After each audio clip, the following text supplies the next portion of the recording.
High বন্ধুরা, welcome back to my channel live and living. তোমরা সবাই কেমন আছো? তো সকাল সকাল মা পায়রাগুলোকে খেতে দিয়ে দিয়েছিল। তো বাকি ছিল তিনটে। ওদের সাহস অত্যধিক। তো ওখান থেকে সুন্দরী মানে ভাবছিল কীভাবে নামা যায়। অনেক দিন পর ওর গেটটা খোলা হয়েছে, তো ও নামতে পারছিল না। আর এখানে সূর্যি মামা টুকি করছে। আর এখানে আমাদের বাড়িতে ওপর সিঁড়িতে একটা দিয়ে কিনা সাপের ক্লোজ, তার মানে ঘরে সাপ এসেছিলো। যাই হোক, আমি একটু সবজি বানিয়ে নিলাম মুড়ি খাওয়ার জন্য। তারপরে এখানে এদের এত সাহস যে ওরা ঘরে ঢুকে পড়ে মানে চেয়ারে বসে পড়েছে, খেতে দে এবারে, তাড়াতাড়ি খেতে দে, সবজি রান্না করেছিস।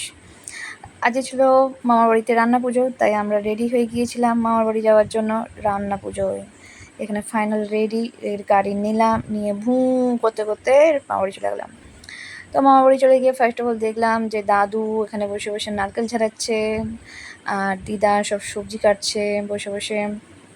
তো আজকে রান্না পুজো বিশাল, অনেক কিছু রান্না হবে, স্পেশাল।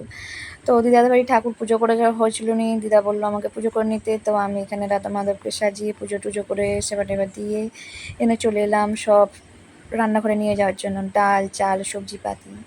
এখানে এইগুলো যেগুলো আমার হাত কুটকুট করছিল।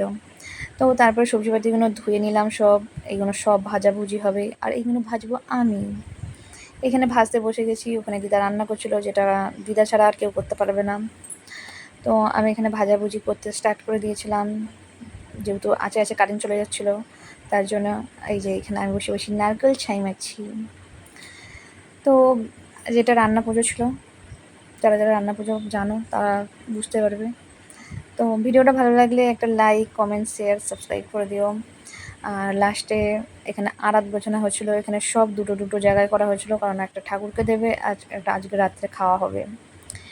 তো আরাত গোছানোর ব্যাপার আছে একটা, ওটা দিদা করে, ঠাকুরকে সেবা দেওয়া। টাটা।